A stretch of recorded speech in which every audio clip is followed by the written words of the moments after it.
Schedule tribe में schedule करने का बात हो या कुड़माली भाषा को 8वीं अनुसूची में शामिल करने की बात हो, कुड़माली भाषा कोड लागू करने की बात हो, सरना धर्म कोड लागू करने की बात हो, ये तमाम मांग हमने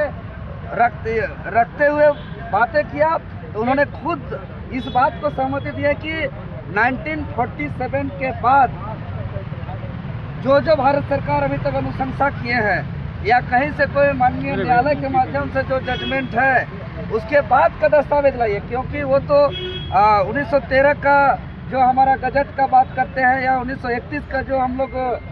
सूची का बात करते हैं, जो कुर्मी ट्राइब में शेड्यूल था, तो वो महामहिम राज्यपाल जी इस बात को स्वीकार किए कि हाँ वो था। लेकिन अभी एक आवश्यकता पड़ रहा है कि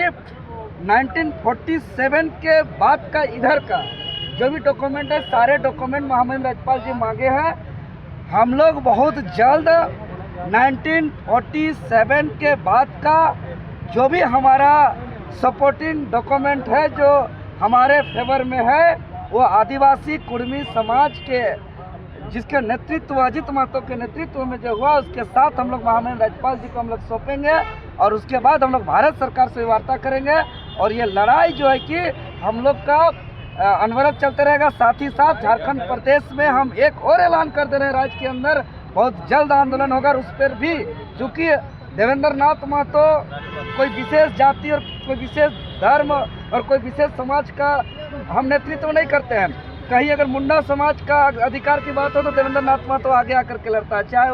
कोई संथाल समाज की लड़ाई हो, कोई हो समाज की लड़ाई हो, कोई उरांव समाज की लड़ाई हो, चाहे नगरी को जोतने की बात हो, बीआईटी को जोतने की बात हो, जेपीएससी में गड़बड़ी की बात हो, जेएसएससी में गड़बड़ी की बात हो, नियोजन नीति की बात हो, स्थानीय नीति की बात हो, उद्योग नीति की बात हो, विस्थापन पुनर्वास नीति की बात हो, तो सब में हम आंदोलन कर रहे हैं। झारखंड राज्य के अंदर जो ओबीसी के साथ जो अन्याय हो रहा है, जो 27% आरक्षण को घटा करके जो 14% आरक्षण किया गया है, उसमें अब ओबीसी वर्ग का पूरे राज्य में आंदोलन होगा और उसका भी हम समर्थन करेंगे और उस पर भी हम लोग लड़ाई लड़ेंगे।